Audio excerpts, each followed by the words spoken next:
Muy buenos días. ¿Se escucha bien? Quiero darle la bienvenida a todos al seminario de Chile al Mundo, Lecciones de la Ley de Etiquetado de Alimentos a 10 años desde su implementación, un encuentro que realizamos como Escuela de Negocios de la Universidad Adolfo Ibáñez junto al INTA de la Universidad de Chile. En la primera parte de este seminario vamos a conocer los resultados de una investigación publicada recientemente en la prestigiosa revista científica The Lancet, que evidencia por primera vez el impacto de esta normativa en la reducción del exceso de peso infantil, ley que, cabe destacar, ha sido replicada en otros países de la región y adaptada. Luego vamos a realizar un panel con expertos en la materia, en la que se comentarán los principales resultados del estudio, su impacto en la salud pública y los desafíos que aún persisten, considerando las altas cifras de obesidad infantil que tiene nuestro país. Quiero agradecer primero a la subsecretaria de Salud, Alejandra Pizarro, que nos acompaña hoy, y a nuestro rector de la Universidad Adolfo Ibáñez, Francisco Covarrubias. También quiero extender el saludo a quienes después conformarán el panel de discusión y que nos acompañan hoy.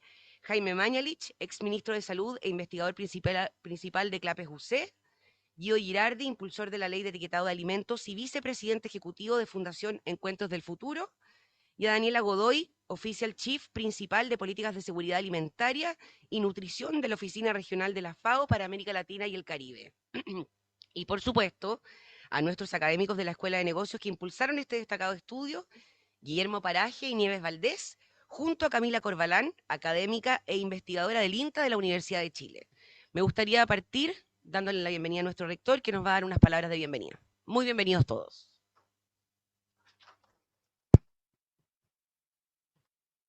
Bueno, muchas gracias, muy bienvenido. Muchas gracias, subsecretaria, por estar acá. Para nosotros como Universidad Adolfo Ibáñez tiene mucha importancia esto y es muy significativo. Es significativo porque por primera vez tenemos una evidencia después de 10 años de lo que fue la ley de etiquetado, una ley que fue tan importante, fue polémica también en su momento, ¿cierto? Pero que de alguna manera ha cambiado el estándar de lo que es la industria nacional alimentaria y que se ha extendido a otros países. Creo que resume bien lo que es esta ley y lo que es este trabajo, un poco lo que es la universidad. Nosotros como Universidad Adolfo Ibáñez, si bien surgimos como escuela de negocios hace ya mucho tiempo, tenemos una vocación pública y nos interesa mucho los negocios y nos interesa mucho el bien público, ¿ah? Y ambas cosas no son contradictorias y eso es lo más importante que me gustaría remarcar. No están en contradicción el bien de la polis con los negocios. Y en ese sentido me parece que al mismo tiempo poder hacer una investigación acuciosa, seria, como la que han hecho estos tres investigadores, apoyados además de sabido por más personas, digamos, nos permite de alguna manera abordar este tema que es tan importante. Tema que también, si nosotros vemos, yo siempre lo he comentado con varios de los investigadores, cuando uno ve los niños de los colegios que están en este sector y ve, digamos, su condición física y compara donde estamos nosotros, en Peñalolén, es distinto. Entonces también tenemos que ver cuál es el impacto de segregación que está significando una alimentación distinta. Y en ese sentido, la ley, una de las cosas que a mí me parece particularmente importante, es que la ley es una forma, o sea, permite informarle a las personas y no anula la decisión de las personas, pero al mismo tiempo tiene un foco en los niños.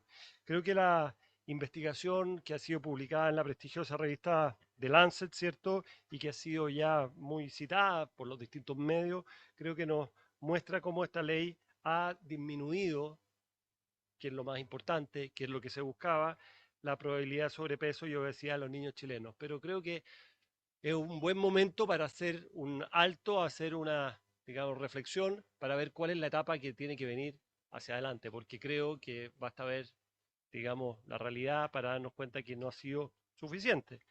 Los resultados han sido destacados, ¿cierto?, por diarios, por portales de noticias, desde Le Monde, El País de España, la República de Italia, etcétera. Eh, Creo que la legislación también es importante porque se basó en una colaboración cercana entre la academia, ¿cierto?, que aportó políticas efectiva, y luego la implementación de la ley midió los efectos en la conducta de los consumidores, en la reformulación de los productos, que eso también ha sido un elemento bien importante, y la evolución de los empleos, salarios, precios, etcétera.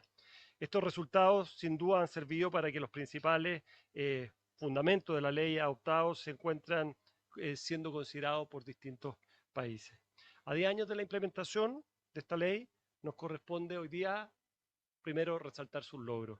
Y en segundo lugar, tenemos que analizar las limitaciones que hoy día todavía existen y, sobre todo, proponer los cambios que nos permitan, digamos, avanzar hacia un segundo estado. Quiero agradecerle a todos la presencia. Hay muchas personas de la industria alimentaria, autoridades, distintos organismos públicos. Quiero agradecerles que estén acá. Esta reflexión es muy importante, la reflexión público-privada. Y al mismo tiempo quiero felicitar a los investigadores que han hecho un gran trabajo. Muchas gracias.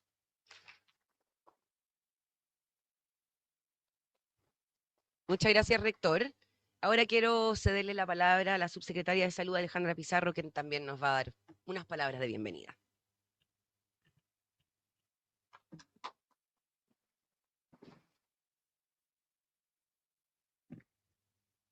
Muy buenos días a todos y a todas. Saludo especialmente al rector de la universidad, a don Francisco Covarrubias, a los académicos invitados, a los autores de este estudio, a toda la comunidad educativa y a todos a quienes nos acompañan hoy en este seminario. Quiero transmitirles muy especialmente el saludo de nuestra ministra de Salud, la doctora May Somalí, que no pudo acompañarnos y me ha pedido que la represente hoy en este seminario y con estas palabras de inicio. Agradezco a la Universidad Adolfo Ibáñez, a su Escuela de Negocios y a la Dirección de Investigación Institucional y Doctorados, así como al INTA por organizar este seminario y también por la invitación dirigida al Ministerio de Salud. Conmemorar 10 años de la Ley 20.606 es una buena ocasión para mirar con perspectiva el camino recorrido. Esta ley transformó la relación de Chile con la información nutricional de los alimentos a través de sus tres ejes: los sellos de advertencia, la regulación de la publicidad dirigida a los menores de 14 años y entornos escolares más saludables. Chile fue pionero y hoy nuestro modelo es referencia en el mundo y América Latina. Los resultados son elocuentes: mayor conciencia ciudadana, cambios en la formulación de productos por parte de la industria, un marco regulatorio robusto y evidencia que ha contribuido a transformar la oferta alimentaria. Estos avances nos permiten mirar 10 años con satisfacción, pero también con la convicción de que las políticas de salud pública deben revisarse y mirarse permanentemente. Instancias como estas, que reúnen al mundo académico, al mundo público y al mundo privado, son fundamentales para seguir perfeccionando esta política. Reitero el compromiso del Ministerio de Salud con la ley del etiquetado de alimentos y con la salud pública de nuestro país. Agradezco nuevamente la invitación y les deseo mucho éxito en este seminario. Muchas gracias.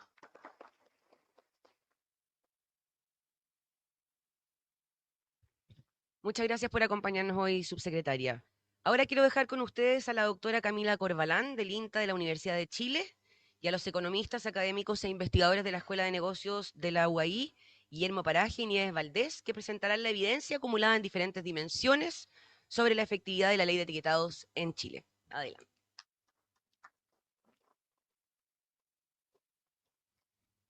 Bueno, muy buenos días a todos. En nombre del INTA de la Universidad de Chile, agradecer la invitación.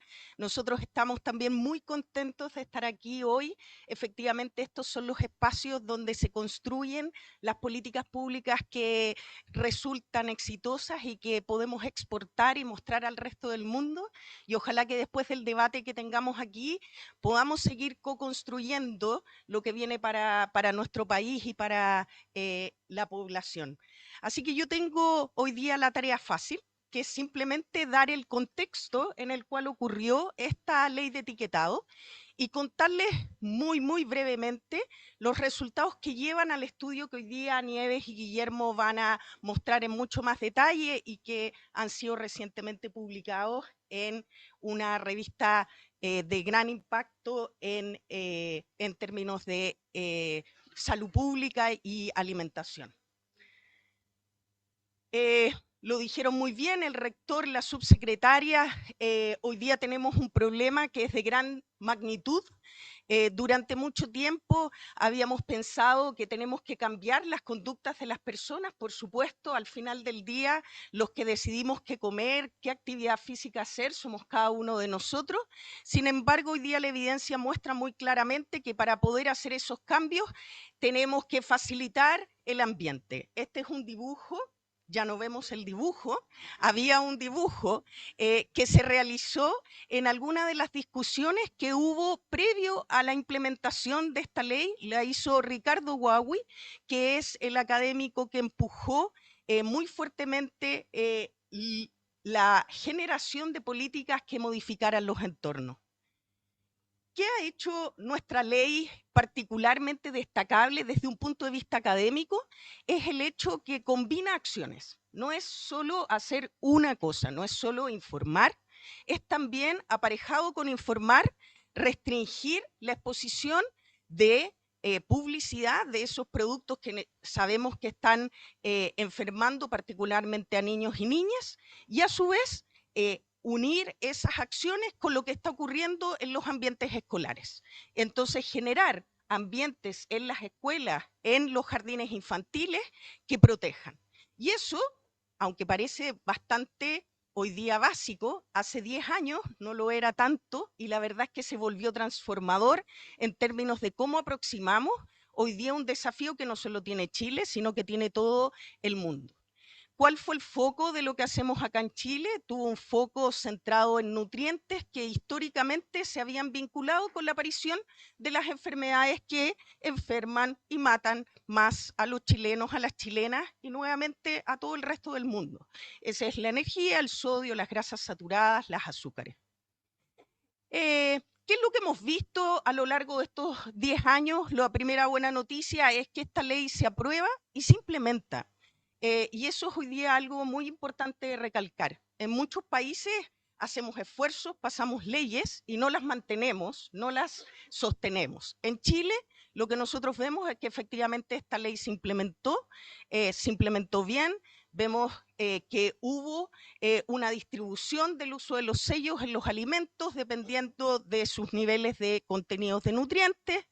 Vemos que hubo un cumplimiento también en relación a la restricción, a la exposición, al marketing de niños y niñas de estos alimentos que estaban siendo regulados. Y finalmente también tenemos alguna información, por lo menos al principio de la implementación, que muestra que hubo transformaciones en las escuelas. La transformación probablemente más importante tiene que ver con lo ocurrido en el programa de alimentación escolar. ¿Qué es lo que ocurre cuando enfrentamos una política de este tipo para los académicos? Por supuesto que nos ponemos felices, tenemos una oportunidad única de ver si esto funciona o no funciona. Alguna gente dice los académicos nos dedicamos al laboratorio, nos dedicamos a evaluar también, pero tiene un desafío, porque nosotros aprendemos que el mejor diseño es un diseño en que yo randomizo gente, la mando a una intervención a otra, los sigo, les controlo todo y los miro. Eso no pasa en la vida real, ¿cierto? No, es imposible, no podemos dejar gente no expuesta, por lo tanto tenemos que utilizar otros diseños y para más dificultad para este equipo académico, además nos ocurrió que vino una pandemia. Y eso genera un montón de desafíos metodológicos. A veces nos preguntan por qué nos hemos demorado tanto y hay muchas explicaciones científicas que permiten explicar por qué nos hemos demorado tanto, porque claramente queremos dar una respuesta correcta y no incorrecta. ¿Qué es lo que hicimos entonces? Nosotros hicimos algo que se llama una aproximación a problemas complejos con una evaluación de sistemas complejos. Esto viene empujado por el diseño que se ha hecho en el Medical Research Council para poder evaluar este tipo de políticas. Lo que se propone es que se genera una teoría de cambio en la que a priori proponemos todas las etapas, todos los cambios que nosotros deberíamos observar, en este caso en los consumidores y en las empresas, y finalmente entonces cuál es el cambio que deberíamos ver en salud. Y lo que tenemos que evaluar entonces es que cada una de estas etapas se vayan cumpliendo, y eso requiere mezclar evidencia cualitativa, cuantitativa y una serie de fuentes que nos permiten evaluar eso.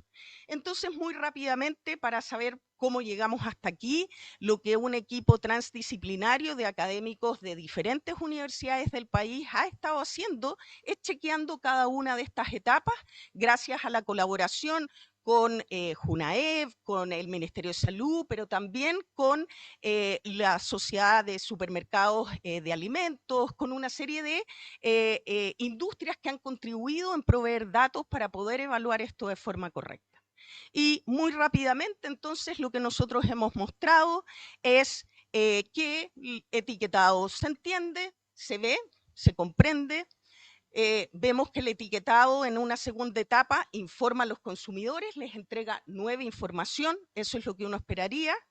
Que esa nueva información se traduce en un cambio de conducta que nosotros hemos podido evaluar por una serie de medios, y que además eso genera mayor información. Hoy día nosotros hemos demostrado que gracias al etiquetado las personas entienden más cuál es un alimento que es perjudicial para la salud. A su vez, hemos evaluado respuestas desde parte de la industria, hemos evaluado cómo los discursos que hay hoy día son más propositivos en torno de innovación en temas en relación al desafío que tenemos con la alimentación en nuestro país, y más en detalle hemos evaluado cómo esta ley ha impactado reduciendo el contenido que tienen algunas categorías de alimentos empaquetados, particularmente en sodio y azúcares, pero también en grasas y en energía. Esto ha significado que originalmente nosotros estimábamos que alrededor del 70% de los alimentos empaquetados iban a llevar sello, y hoy día lo que vemos es alrededor del 50%. En conjunto, estas dos respuestas, las del consumidor y de la industria, llevan a un cambio de comportamiento que debe ser objetivable. Y nosotros lo que hacemos para evaluar eso es mirar cómo han cambiado las compras. Lo hacemos a través de un panel de hogares que tiene representación nacional, y lo que vemos es que ha disminuido la compra de estos alimentos con sello. Esto es compensado parcialmente, pero el efecto neto es positivo. Hoy día se compran menos alimentos saludables, y eso implica que se compran menos sodio, azúcares, grasas saturadas y energía. Cuando nosotros evaluamos esto a nivel del consumo, no tenemos datos nacionales, se fue la subsecretaria y va a reclamar que no tenemos encuestas nacionales de salud, pero de consumo, perdón, lo hacemos con estudios que tenemos en el INTA. Nosotros vemos que efectivamente hay un cambio de consumo en niños y niñas, eso es lo que podemos decir del área suroriente, y eso ocurre principalmente a expensas de lo que ocurre nuevamente en las escuelas. Entonces, ¿dónde estamos hoy? Voy a volver a nuestra teoría de cambio. Hemos puesto un check en todas estas etapas que nos habíamos puesto, y lo que nos falta es mostrar si eso tenía un impacto o no en salud. Eso es lo que Nieves y Guillermo vienen a presentar en detalle, y solo voy a terminar resaltando algo que también se dijo en el inicio. Esta es una regulación que ha sido resaltada por organismos internacionales, por la FAO, por OPS, por OMS, pero también por múltiples organismos académicos y por múltiples medios de comunicación. La verdad es que esto es un ejemplo de cómo Chile puede generar políticas que son innovadoras y que tienen un resultado en el largo plazo. Un ejemplo que lo muestra claramente, aquí en nuestro mapa vamos a ver, si es que lo logro animar, cómo se expande el etiquetado en nuestra región. No se los pude mostrar, pero básicamente esta es una política que hoy día, ayer estuvimos conversando con Canadá, que inicia una política similar en las próximas semanas, compartiendo cuál ha sido la experiencia. Así que muchas gracias. Los dejo ahora para que vean los aspectos económicos, que supongo que son los que motivan más a esta audiencia. Así que, para ir.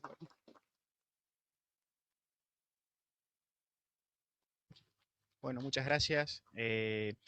Yo lo que les voy a presentar es brevemente, antes de pasar a los resultados que va a presentar Nieves del estudio, eh, las mediciones que hemos hecho acerca del impacto que ha tenido esta ley en variables económicas reales, concretamente en empleo, en salarios reales, en utilidades brutas de las empresas, en tamaño de las firmas, etcétera.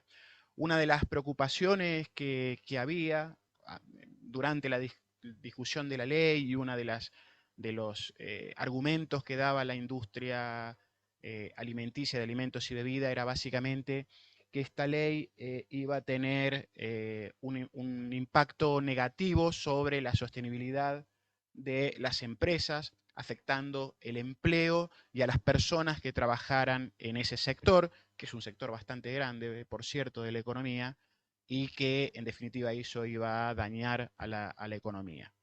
Entonces, básicamente la pregunta que nos hicimos después de implementada la ley fue si esta ley tuvo algún impacto sobre estas variables que presumiblemente iban a verse afectadas.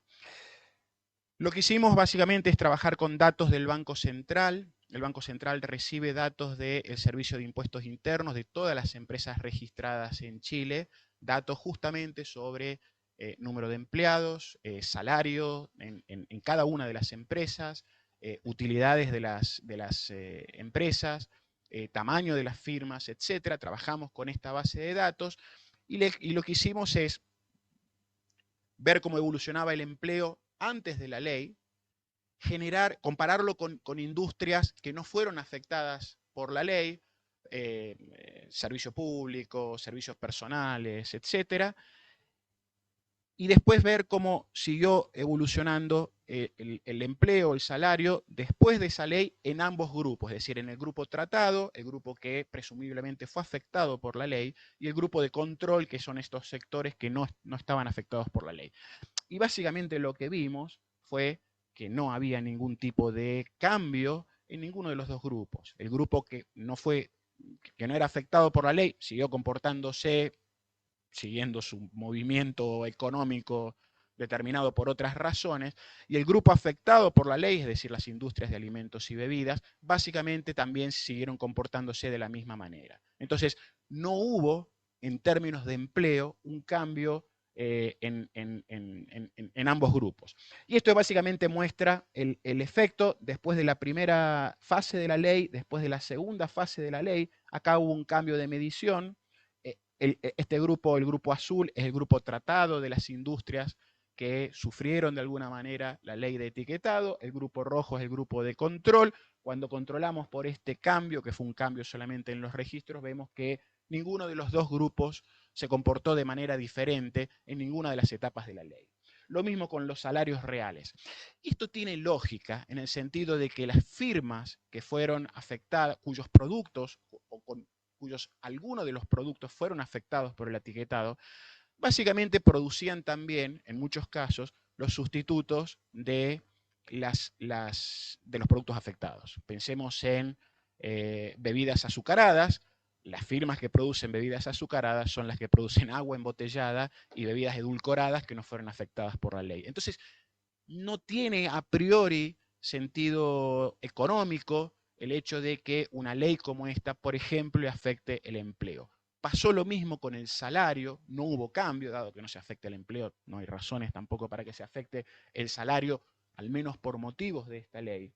Y tampoco hubo cambio para el margen de utilidad, no encontramos cambio en términos estadísticos, ni el tamaño de las firmas, ni el número de empresas, que de hecho subió. En realidad esa suba fue por este cambio en la medición que hacía el Servicio de Impuestos Internos y que se le pasaba al Banco Central. La ley no cambió ni el empleo, ni el salario, ni el tamaño de las firmas, ni la utilidad, y eso era una de las preocupaciones que tenía la industria y que se hizo público en ese momento.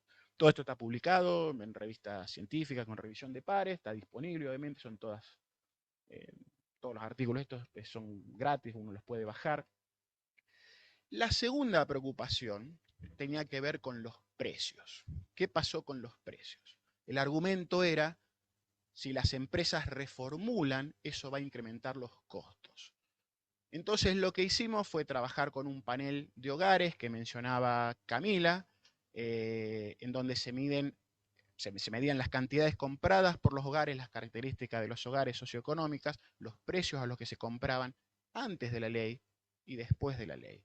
Y básicamente lo que hicimos fue comparar precios relativos. El grupo de control en este caso eran los alimentos y bebidas que nunca tuvieron etiquetado, es decir, que no se vieron afectados por la ley en ningún momento, versus alimentos que tuvieron siempre etiquetados o que tuvieron etiquetados y reformularon, es decir, pasaron de tener etiquetas a no tenerlas, o pasaron de tener muchas etiquetas, 3, 4, y pasaron a tener una o dos. Básicamente 4 grupos estancos.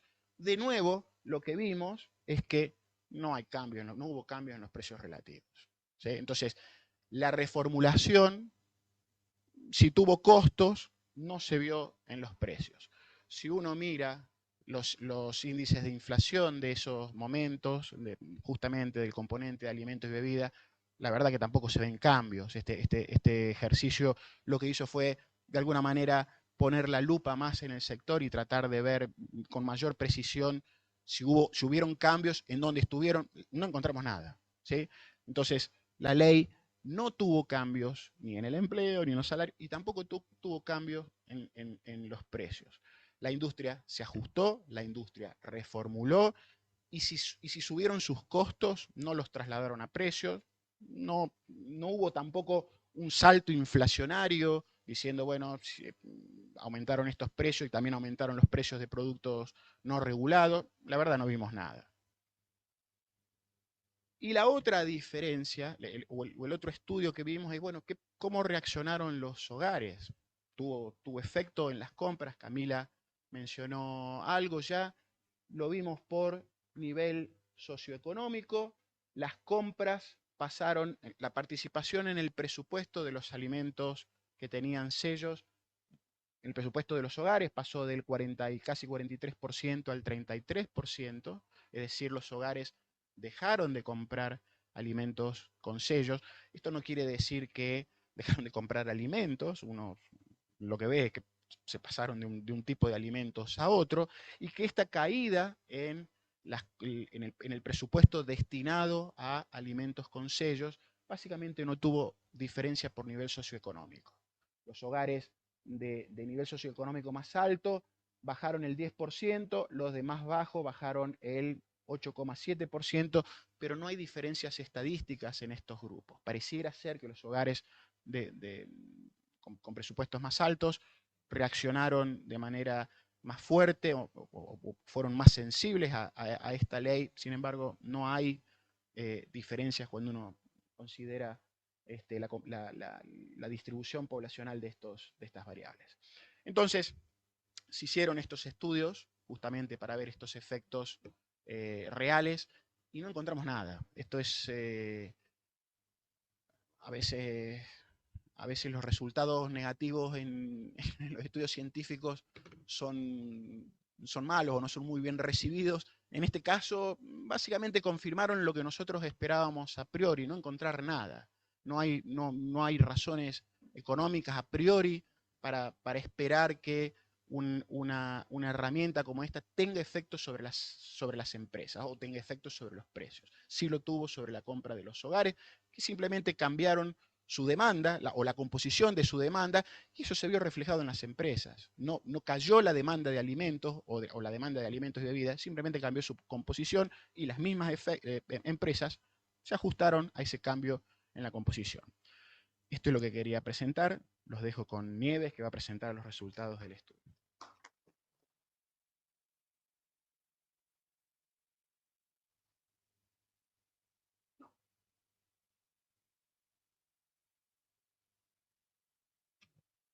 Buenos días a todos, gracias por el interés en escuchar los resultados de este estudio. A mí me toca la parte más emocionante, que es contar el resultado más reciente y que la comunidad científica está esperando con bastante ansiedad. Es un estudio recientemente publicado en donde el aspecto específico de la ley que estudiamos es el impacto en nutrición. Seguimos trabajando en este proyecto porque hay muchas aristas de ese impacto en nutrición que todavía no están completas, pero sí ya les podemos comentar lo que ocurre o el resultado que tiene esta ley en niños en su primera etapa de la infancia, específicamente niños que asisten a pre-kinder, kinder y primero básico en Chile. Esto ha sido un esfuerzo colaborativo de varias personas. Guillermo, Camila han trabajado, también hemos trabajado de la mano de Alberto Vega, que está aquí en la audiencia, uno de nuestros alumni de la universidad. Y además hemos trabajado con Barry Popkin, que ha estado involucrado en este tema desde distintas experiencias internacionales. Esa mirada de compararnos con lo que ocurre en otros países ha sido muy enriquecedora también en el trabajo. Bien, el objetivo nuestro era muy específico. Necesitábamos conocer cuál era el impacto de esta ley en nutrición. Y específicamente nos concentramos, por razones estrictamente metodológicas, en estos grupos de niños más pequeños. La metodología tiene una parte técnica, pero también tiene una parte que tiene que ver con los datos disponibles. Y aquí debo hacer un reconocimiento al equipo de Junaep, que por distintas razones tiene una base de datos accesible a todo público. El trabajo está hecho con datos que son de alcance público para cualquier investigador que quiera acceder y que fueron disponibilizados recientemente por razones internas de Junaep. Entonces, una de las razones que decía Camila por qué todavía no teníamos este resultado era la restricción en el acceso de los datos. Ahora está disponible para cualquier investigador que quiera hacer un trabajo similar y el ahora comenzó en el año 2025, el año pasado. Entonces, una vez que pudimos acceder a este tipo de información, específicamente nosotros trabajamos con las medidas antropométricas que se recolectan en el mapa nutricional. Uno de los atractivos más importantes del mapa nutricional es la cobertura. Alcanza a todos los estudiantes en determinados niveles educativos en todas las escuelas públicas y subvencionadas del país. Entonces es un alcance, una cobertura a nivel de país muy alta. Por lo tanto, los resultados son bien representativos. Además de utilizar las medidas antropométricas, en donde se mide el peso corporal, talla y la edad, fundamental en niños, la edad en meses al momento de la medición, complementamos esa información con la encuesta de vulnerabilidad, otro instrumento estadístico muy valorable que recolecta Junaep, donde tenemos información sociodemográfica de los niños reportada por los apoderados. Entonces es la combinación de dos bases de datos distintas la que nos permiten, nos habilitan a hacer este estudio con la profundidad con la que lo hemos podido hacer. Específicamente, ¿cómo medimos malnutrición por exceso, es decir, por exceso de peso? Utilizamos el puntaje Z del índice de masa corporal, que está ajustado por edad según las indicaciones de la OMS. Esto también es un trabajo de armonización que realiza Junaep. Y en base a este puntaje, lo que hacemos es construir un indicador que caracteriza o que agrupa a los niños en dos subgrupos distintos. Uno, aquellos que se encuentran en la categoría de exceso de peso, que puede ser sobrepeso u obesidad, y otro grupo, el grupo de comparación, que es aquellos que están en estado nutricional normal. La población finalmente estudiada son 321.000, más de 321.000 niños, y como les decía, solamente por razones metodológicas nos hemos podido concentrar en evaluar lo que ocurre en pre-kinder, kinder, primero básico, pero sí cubriendo todas las escuelas públicas y subvencionadas del país. Respecto de la metodología, entonces uno de los ingredientes son los datos. Los datos, por suerte, tuvimos acceso, tuvimos calidad en esos datos y ahora teníamos que ver cómo los combinábamos, cómo los analizábamos. Como les contaba Camila anteriormente, el estándar, lo que quisiéramos hacer siempre sería una asignación experimental de este tratamiento que significa la ley. Algunos niños, por azar, hayan sido expuestos a la ley y otros no. Esto se puede hacer en contextos de laboratorio, pero cuando vamos a preguntas más de tipo social, como la aplicación de una ley, esto suele no ser viable. La ley se implementó en un momento del tiempo para todos los niños simultáneamente. Y lo que hicimos fue construir, utilizando estos datos retrospectivos, construir un grupo de niños que no fueron afectados por la ley y comparar su desempeño, su trayectoria nutricional en estos tres niveles educativos con niños que sí fueron afectados por la ley. La clave en esto es mostrar que estos niños en estos dos grupos son suficientemente parecidos. Objetivamente tienen una diferencia y es la fecha de nacimiento. Entonces nosotros construimos estas cohortes de comparación, cohortes control, con los datos de los niños que comenzaron prekinder en el año 2012 y con los datos de los niños que comenzaron prekinder en el año 2013. Si vemos su recorrido nutricional hasta primero básico, no fueron expuestos a la ley.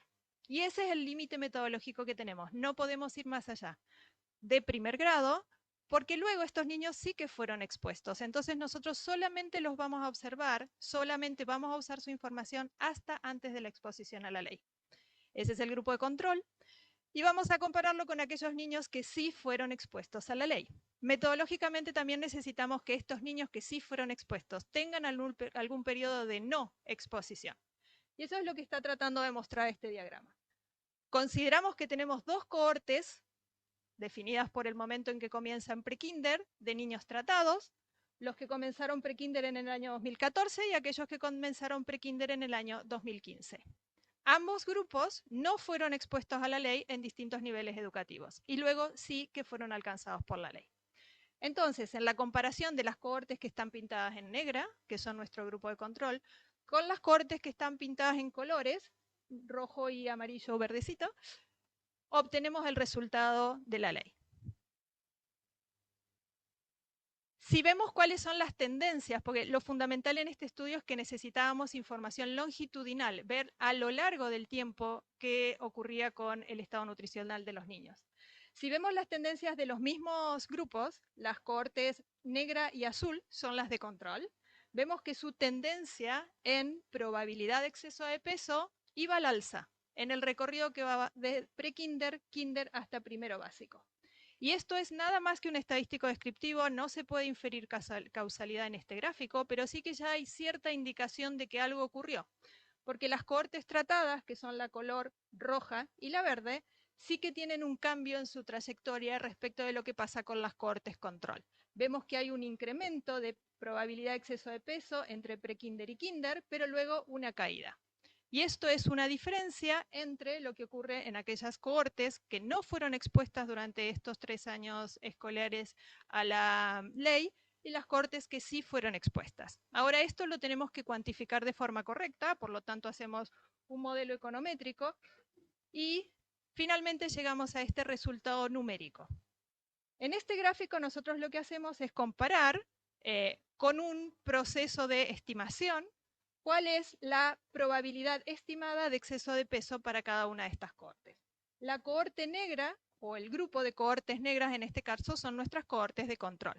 Luego de controlar por ciertas características observables, vemos que entre prekinder y kinder, para las cohortes no expuestas a la ley, aumenta la probabilidad de exceso de peso y luego se estanca o hay una pequeña caída. Estamos reconociendo que hay ciertos factores que pueden ser del niño, de la familia, de la escuela, que una vez controlados por o una vez decontado su efecto, nos muestra esta situación en la tendencia de sobrepeso.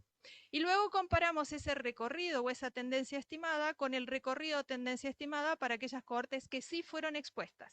En este gráfico en particular estamos mirando solamente los niños que fueron expuestos durante primero básico. Es un solo año de exposición a la ley.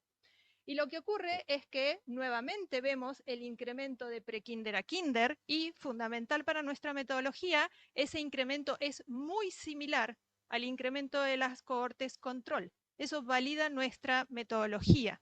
Era necesario que ocurriera este resultado para la validez de nuestro estudio. Y efectivamente ocurrió. Y luego lo que vemos es que la caída que se ve en el peso, en la probabilidad de exceso de peso, entre kinder y primero básico es más fuerte en las cohortes tratadas respecto a el estancamiento o pequeña caída que observamos en las cohortes control. En este gráfico diferenciamos por el sexo asignado al nacer del niño, porque las trayectorias nutricionales y los niveles en probabilidad de exceso de peso entre niños y niñas es distinta. Finalmente tenemos como resultado que la probabilidad de exceso de peso debido a la ley, estamos interpretando nuestros resultados con un sentido de causalidad, es una caída de 2.24% en la probabilidad de exceso de peso para los niños y 1.91% en exceso de peso para las niñas.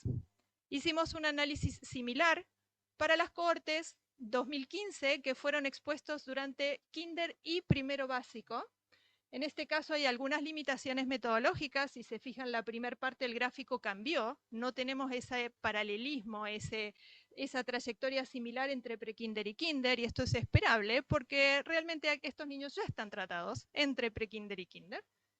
Hacemos el mismo análisis estadístico y obtenemos un efecto de una caída de 2.85% en la probabilidad de exceso de peso para niños y 2.4% en la probabilidad de exceso de peso para niñas. Tratamos de explorar un poquito más estos resultados. También tenemos resultados con la otra variable de resultado, que es simplemente el score Z para el índice de masa corporal, y son similares. Pero además quisimos explorar un poco qué ocurría en subgrupos. Subgrupos con la caracterización que nos permite hacer la encuesta de vulnerabilidad de la JUNAED. En primer lugar, miramos qué ocurre con la educación de la madre del niño. Y las clasificamos o las agrupamos a las mamás en aquellas que tienen menos que educación media completa y educación técnica o terciaria. También miramos la edad de la madre al momento del nacimiento del niño, el peso del niño al nacer, el tipo de colegio y la zona en la que reside el niño. Respecto de la educación de la madre, vemos que hay un efecto más fuerte para madre más educada, pero, y esto es bien importante de recalcar, ese efecto más fuerte, en el sentido de que reduce, por eso está al lado izquierdo el efecto, reduce la probabilidad de exceso de peso, está concentrado tanto en mamás con educación media completa como técnica universitaria. Entonces, si en algún caso vemos que hay una cierta dificultad en que se refleje en nutrición de los niños el efecto de esta ley, es para madres que tienen menos que educación media. Por suerte en Chile este grupo es relativamente pequeño. Respecto de la edad de la mamá al nacer, había razones genéticas, o más que genéticas, me van a corregir aquí los doctores, de transferencia de resultado nutricional en el niño que podrían haber llevado a encontrar un resultado distinto para mamás más jóvenes respecto de mamás que han tenido sus niños en edad más avanzada, pero no encontramos ninguna diferencia relevante. El tercer análisis que hicimos fue respecto del peso del niño al nacer. También podríamos haber esperado que niños con un peso mayor de 4 kilos, que es uno de los marcadores o límites que utiliza la medicina, podrían haber tenido un efecto más fuerte, y encontramos que no, que es similar a aquellos que nacen entre 2,5 kilos y 4, pero sí que hay un efecto bien fuerte, bien pronunciado en niños de bajo peso. Y por lo que nos han contado los doctores, esto es un resultado positivo, porque en niños que nacen con bajo peso lo que ocurre es como un efecto rebote, que tienen una probabilidad de exceso de peso más adelante en su desarrollo nutricional que puede ser fuerte y nociva. Y en este caso la ley actuaría como protector. No se ve eso, incluso el efecto reductor es más fuerte para estos niños. Finalmente, un efecto más fuerte en escuelas subvencionadas, que creemos que está bien explicado por hablar el nivel educativo de la madre. Estos son dos márgenes que en Chile están bien correlacionados. Y en escuelas que están ubicadas, en niños que atienden o que asisten a escuelas que están en zonas urbanas. Entonces, para resumir, esta ley efectivamente redujo la prevalencia de exceso de peso en los márgenes que ya les hemos comentado entre niños y niñas expuestos a la ley en los niveles escolares iniciales. Hasta ahí el alcance de nuestro estudio, y los efectos son más pronunciados cuando la exposición ocurre más temprano, en el sentido que son niños más pequeños, comienza la exposición en kinder, en niños y niñas de madres con mayor nivel educativo relativo, con menor peso al nacer, que asisten a escuelas privadas subvencionadas y en zonas urbanas. Ese es lo que les queríamos comentar.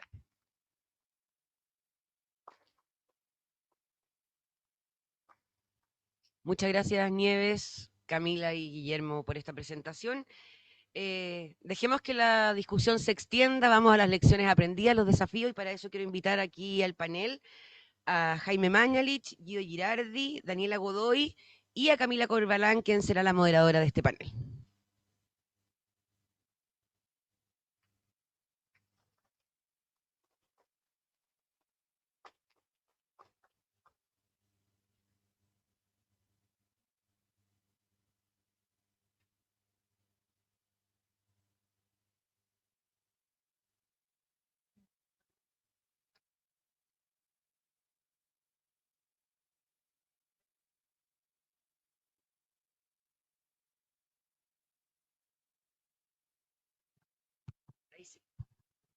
Ya, tenemos un panel de lujo, pero no tanto tiempo de lujo.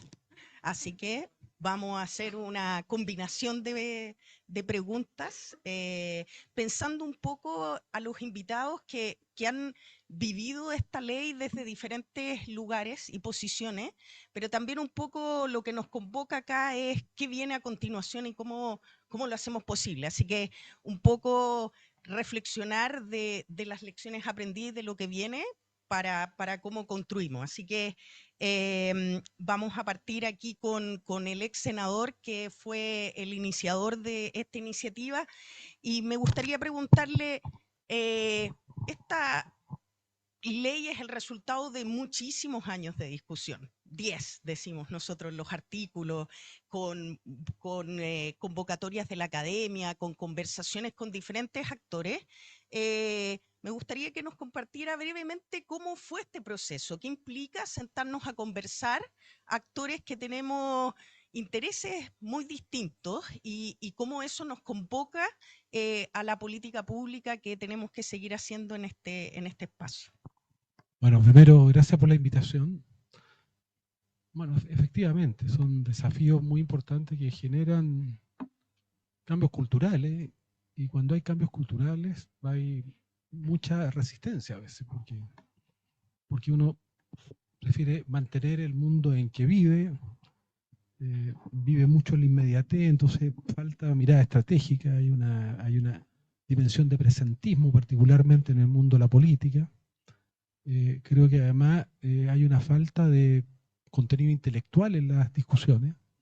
El mundo intelectual se fue de la política es la que tiene que pensar, y entonces yo creo que hay un desafío de la sociedad tener que pensar, porque el gran problema del futuro va a ser la falta de pensamiento, y eso también ocurría en esto. Entonces nosotros lo que hicimos fue aliarnos con la ciencia.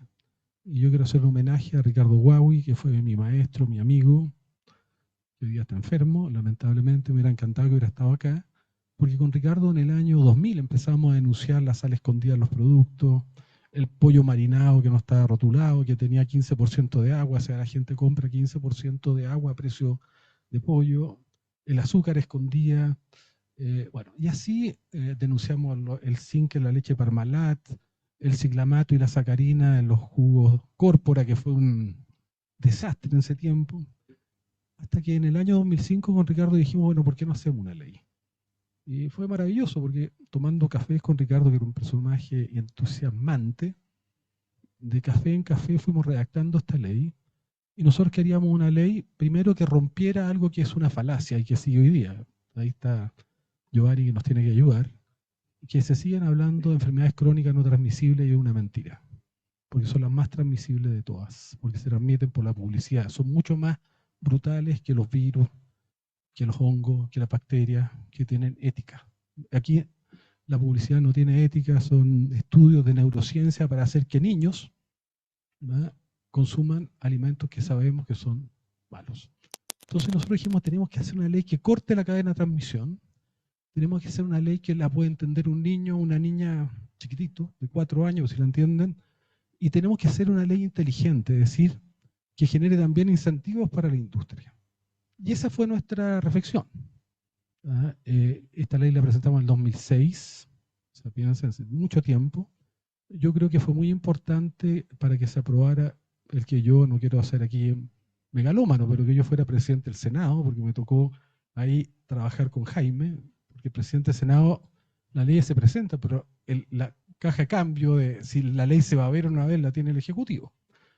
Y yo además tenía una muy buena relación con el presidente Piñera, y ahí tuvimos mucho. El presidente Piñera me decía, pon mis proyectos, no te los pongo si no le das urgencia a la ley, y ahí fuimos en esos tira y afloja avanzando. Anécdota, la industria, quiero agradecerle porque es la gran responsable de que tengamos el sello negro, porque en el año 2008 con Ricardo hicimos un encuentro mundial de obesidad, invitamos a toda la industria, y la industria no fue porque no le gustaba el semáforo, porque nosotros habíamos pensado originalmente que el semáforo era bueno. Y la presidenta Bachelet me llamó, me dijo, Guido, saca el semáforo de la ley, tengo muchas presiones. Lo conversamos con Ricardo y dijimos, bueno, ya, porque ya tener en contra a la presidenta Bachelet era...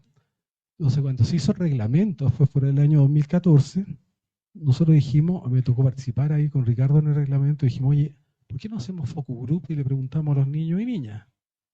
Y los niños y niñas les mostramos triángulos, redondelas, colores, y nos dicen que el rombo negro, y que era mucho más. O sea, anécdota, la misma industria había vetado el semáforo, nos viene a ver, nos dice, oye, doctor, ¿por qué no volvemos al semáforo? O sea, que le agradecimos. ¿Eh? Bueno, pero de anécdota en anécdota, finalmente logramos la aprobación de la ley, se logró hacer un reglamento. En algún momento también en el segundo gobierno de la presidenta Bachelet había muchas presiones para que esto no fuera por 100 gramos, que fuera por porción. Si era por porción, bastaba achicar las porciones para evadir la ley. Y bueno, la presidenta Bachelet nos vuelve a citar y nos dice, oye, bueno, presidenta, ¿sabe qué? No cambiemos los objetivos, démosles 3 años plazo. Y por eso que la ley empezó en el 2016 con, ¿no es cierto?, la ley establece 10 gramos de azúcar por 100 gramos de producto y empezamos con 20, 15, 10 y así para cada uno de los nutrientes. Ahora, ¿por qué es interesante esta ley? Primero, porque es una ley que corta la cadena de transmisión, porque si tiene un sello no puede tener publicidad, animación, sticker, adhesivos. Casa niños, porque habían juegos. ¿Ah? El tigre, nosotros liberamos al tigre que ya no está en los cereales. Lo segundo que es interesante que, bueno, no se puede vender en los colegios. ¿Ah? O sea, en los colegios es un sistema educativo, o sea, la educación es también, no solo en la aula, es en el contexto en que se desarrollan las cosas.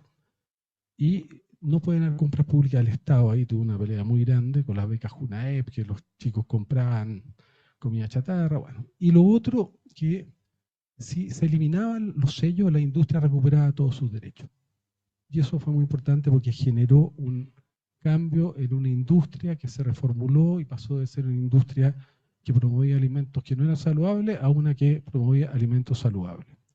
Y anécdota, nosotros tuvimos muchas peleas. Yo iba a la televisión, llevaba mi botella Coca-Cola, decía esto mata. ¿No? Dando programas y hablar de otras cosas. Hasta que una vez llegó uno de los gerentes más importantes de Coca-Cola y decían, oye, ¿usted por qué ataca tanto la Coca-Cola? Yo le decía, porque ustedes van a matar la Coca-Cola, porque si le ponen el color rojo a la bebida con azúcar, el azúcar es el veneno del siglo XXI. ¿Y por qué yo quiero valorar lo que hizo Coca-Cola? Porque le puso la etiqueta roja a los que eran light, que eran grises, y a los que eran cero, que eran negros.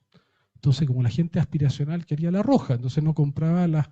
Y eso nos ayudó mucho, así que yo valoro la industria que también tuvo voluntad de cambio y nos ayudó. De hecho, cuando en un momento ya más crítico, haber sido el año 2017, la industria financió rostros para que dijeran que la ley era mala, Coca-Cola no se sumó a eso.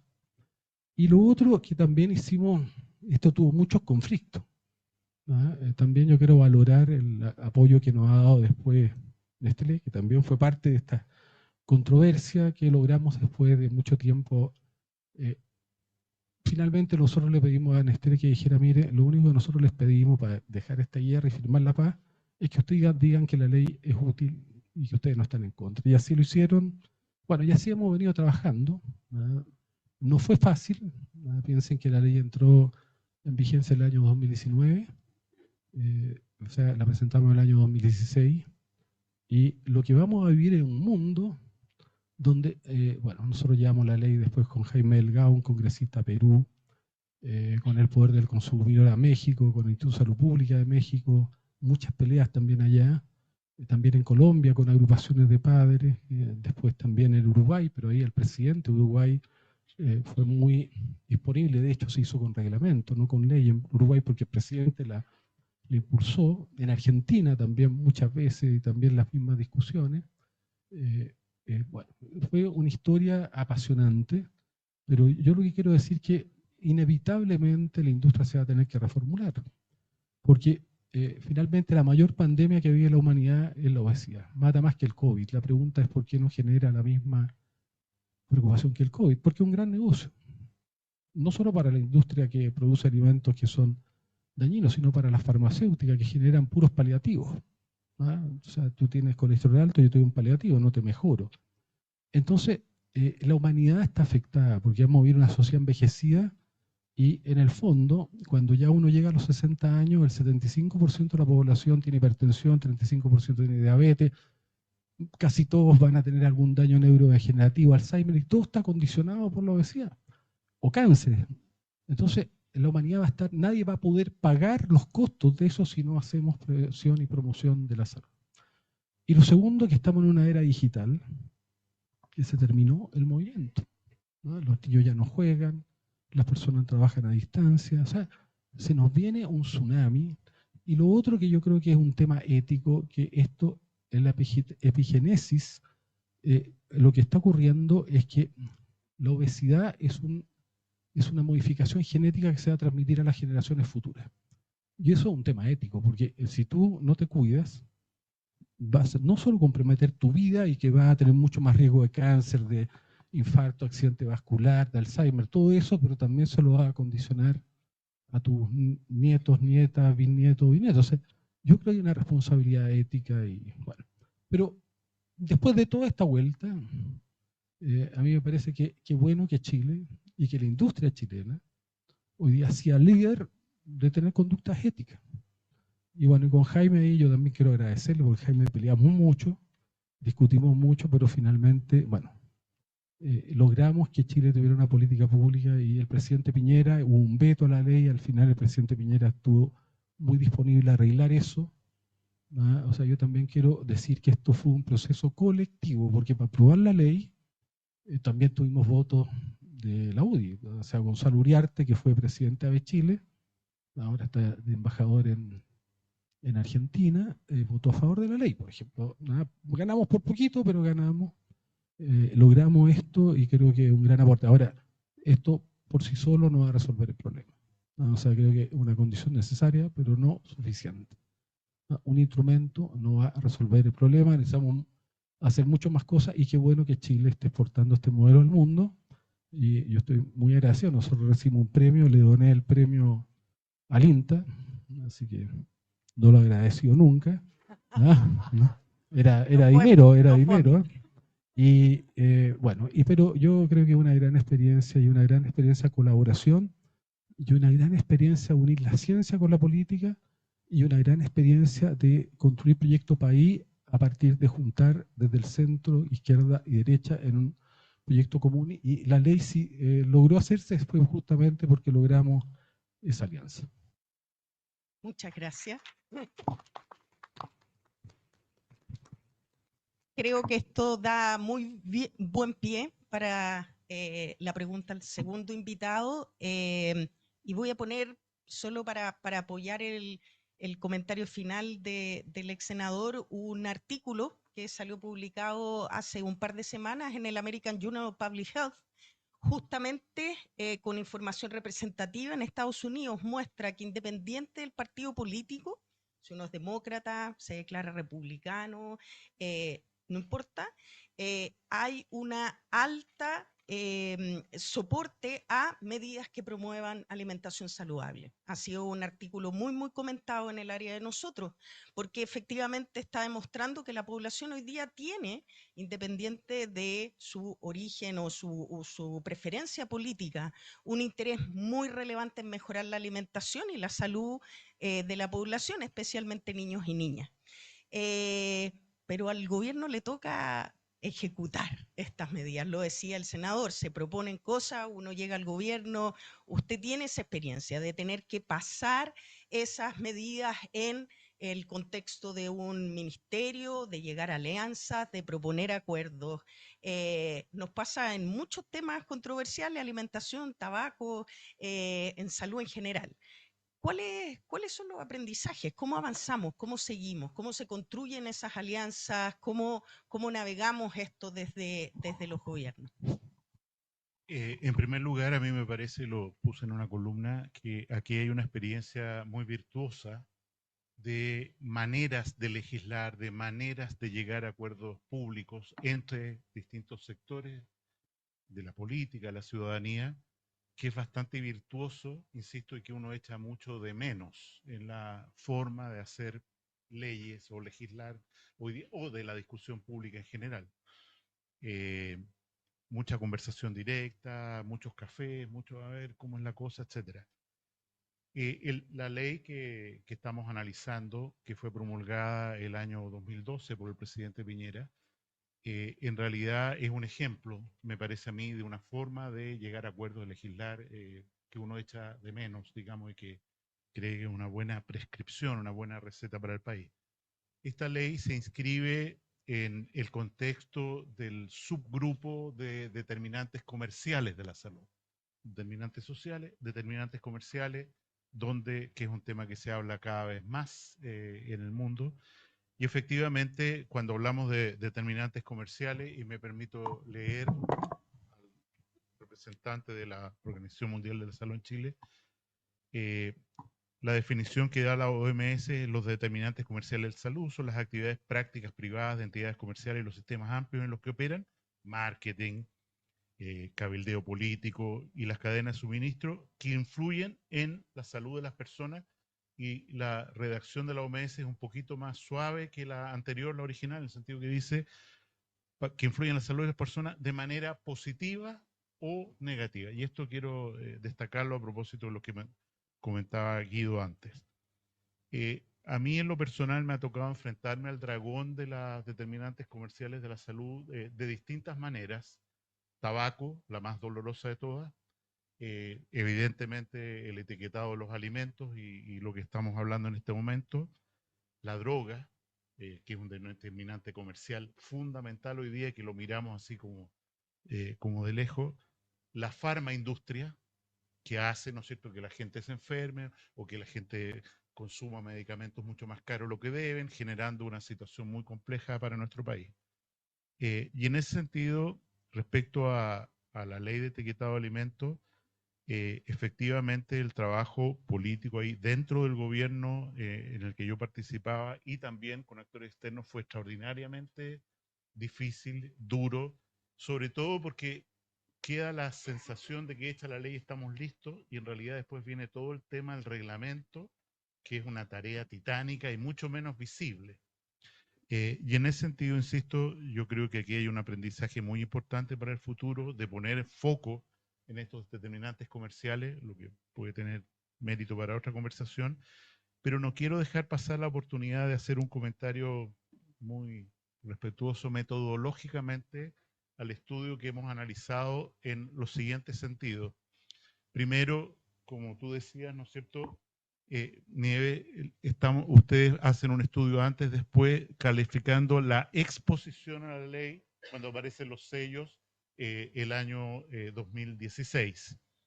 En realidad, yo creo que ahí hay un sesgo en el sentido de que la exposición, y lo decía Guido cuando aparecía con la Coca-Cola, antes de que existieran los sellos, digamos, la exposición a que aquí hay algo que está mal en este tipo de alimentos es previa.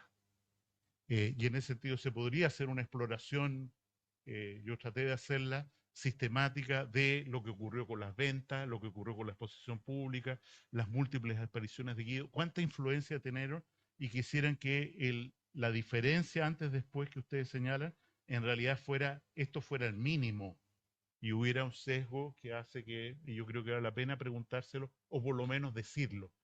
Es posible que incluso estos resultados estén uno. Lo segundo que creo que también es importante es que evidentemente hay una situación de cambio de la industria, que Guido lo comentaba muy bien y probablemente tú lo vas a comentar, en el sentido de decir, ¿saben qué más? Pongámonos a favor de esto. Y en ese sentido también podría haber ahí un componente bien importante en el cambio del elemento final, que es la exposición al alza de peso. Lo último que quiero decir es lo siguiente. Mis antenitas de vinilo, yo sigo un filósofo mexicano muy famoso, mis antenitas de vinilo me hacen ver que la ley de etiquetado está en riesgo hoy día, que hay una conversación subterránea, un intento de terminar con ella, de la ley de etiquetado de alimentos en Chile. Y en ese sentido me parece que hay que estar muy atento y en ese contexto, ¿no es cierto?, lo que se presenta aquí, que hay una evidencia cierta. Yo tenía un profesor de epidemiología que me decía, cuando uno llegaba con ideas, me decía, mire, yo en Dios confío, pero todo lo demás me traen datos, por favor. Y ustedes aportan datos, y eso creo que, y de hecho, en este tema de la serie Lancet de los determinantes comerciales de la salud, dicen, la agenda requiere, y en el cuarto punto dice, académicos e investigadores que proporcionen evidencia que sea adecuada para su propósito y presentada de la manera correcta, en el momento correcto, a los públicos correctos. Porque esa idea de evidencia, de cuál es el dato, qué sé yo, es algo muy importante para la política pública y muchas veces se legisla en Chile, digo en general, esto debe ser una buena idea, ¿no es cierto? Pero en realidad no pasa nada y no se evalúa, y aquí hay un esfuerzo muy importante en decir, estos son los datos concretos que avalan que esta política, esta ley produjo un efecto y disminuyó el riesgo de obesidad en los niños. Gracias. Muchas gracias, exministro. Muy buenas acotaciones. Ahí Nieves, Guillermo lo dijeron, hay que seguir analizando los datos, hay que seguir construyendo. Exacto. ¿Qué pasa después? Tenemos que seguir construyendo evidencia que apoye la toma de decisión. En esta misma línea, Daniela, vemos aquí también al delegado de OPS. ¿Cuál es el rol facilitador que generan o pueden generar los organismos internacionales en este tipo de discusión? A ti te tocó vivir esto de diferentes ángulos ahora como representante regional. ¿Y qué implica? Lo decía también el exministro, los relatos que se construyen también en nuestra región, en otros países. ¿Cómo se construye este avance que necesitamos tener en relación a motivar sistemas alimentarios saludables, sostenibles, y cómo ve hoy FAO la generación de este tipo de evidencia para poder empujar esa agenda? Bueno, gracias Camila. Primero, gracias por la invitación y felicitar en realidad a los académicos que estuvieron involucrados en todos estos estudios, porque de verdad, como tú dices, la evidencia es básica. Yo quería dar un contexto general regional. Hoy día, desde el año 2000, la prevalencia de obesidad en adultos se ha duplicado y está casi al doble por sobre las estimaciones de la prevalencia global. Ese número sigue creciendo y es precisamente nuestra región la más afectada. El segundo punto es cuánto cuesta la obesidad y la malnutrición a los países en la región. Y con el Programa Mundial de Alimentos, la CEPAL, la FAO, tenemos algunas estimaciones que van más o menos del 6 al 9% del Producto Interno Bruto. Pero también viene una tercera pregunta, y es ¿cuánto cuesta cerrar esa brecha de acceso y consumo a las dietas saludables? Y el costo es mucho menor. Yo ahí les invito a leer un reporte que hicimos en conjunto con CEPAL del tema de financiamiento, y creo que eso es importante de mencionar, porque políticas públicas como estas son precisamente las que permiten ir avanzando. Y acá hay unos objetivos de desarrollo sostenible a los que tenemos que llegar en el 2030. ¿Ya? No es un tema en el fondo, ¿y por qué tenemos que llegar a eso? Porque si no llegamos, vamos a estar en problemas económicos, en problemas sociales, y el desarrollo de la región se va a ver fuertemente afectado. Entonces, siguiendo un poco tu línea, ¿cuál es el contexto? Chile parte con esta ley y hoy día tenemos 10 países en la región que tienen etiquetado nutricional frontal, ¿ya? Hay 7 que tienen un etiquetado muy similar por el texto, tú sabes, y por el etiquetado frontal negro a Chile. Hay otros 3 que tienen otros sistemas, pero también hay 6 países que están con proyectos de ley y anteproyectos de ley en procesos. Cuando nosotros llegamos como organizaciones internacionales a promover estas políticas públicas, que yo creo que hay 2 cosas a destacar. 2 mencionaron aquí mis 2 compañeros del panel. Uno es el tema de la evidencia, que eso claramente es fundamental. Tener un grupo de académicos que empezó a estudiar esto, que se estudió ex ante, se estudió ex post, es básico para poder promover esa política pública. Pero hay un segundo tema importante y que también se mencionó, el tema de los procesos de implementación que se dieron en esta ley, porque fue un proceso legislativo al inicio, después fue un proceso en el ejecutivo, pasó por distintos gobiernos, pasó por distintas conversaciones, pasó por un trabajo multisectorial de distintos, incluido la industria de alimentos, en la que se fue poco a poco implementando esta ley y también con un sistema de fiscalización no menor, que eso también hay que destacarlo. Y por último, un apoyo que se tuvo que hacer a las pymes también, para que pudiesen adecuarse, ¿cierto?, a la implementación de esta ley. Entonces, estos procesos hacen que nosotros como organización internacional que estamos apoyando a los Estados miembros para que puedan reducir en este caso la prevalencia de la obesidad y el sobrepeso, y solo comentar que en la región hemos reducido el hambre y la inseguridad alimentaria por 4 años consecutivos, ya producto de una serie de factores que no vienen al caso explicar, pero cuál es el tema hoy día en nuestra región es el sobrepeso y la obesidad. Y hay otro tema que después seguramente vamos a comentar, que es el costo de la dieta saludable, porque América Latina y el Caribe tiene el costo más alto de una dieta saludable. Solo para terminar, porque sé que ya la Camila me está mirando con cara de... No, quisiera decir que este reconocimiento que hoy día decimos, tenemos este panorama de 10 países implementando este tipo de norma en la región, porque también tú mencionaste Canadá, o sea, hay otros países afuera, que tenemos 6 países que están discutiendo ante proyectos de ley, que están pasando por los mismos procesos que pasamos en Chile. Mencionar que ha sido reconocido en 2 instancias globales importantes. La primera es el Plan San-CELAC. Los Estados miembros de la CELAC publicaron y validaron en un plan para 2030, que es el Plan de Seguridad Alimentaria y Nutrición.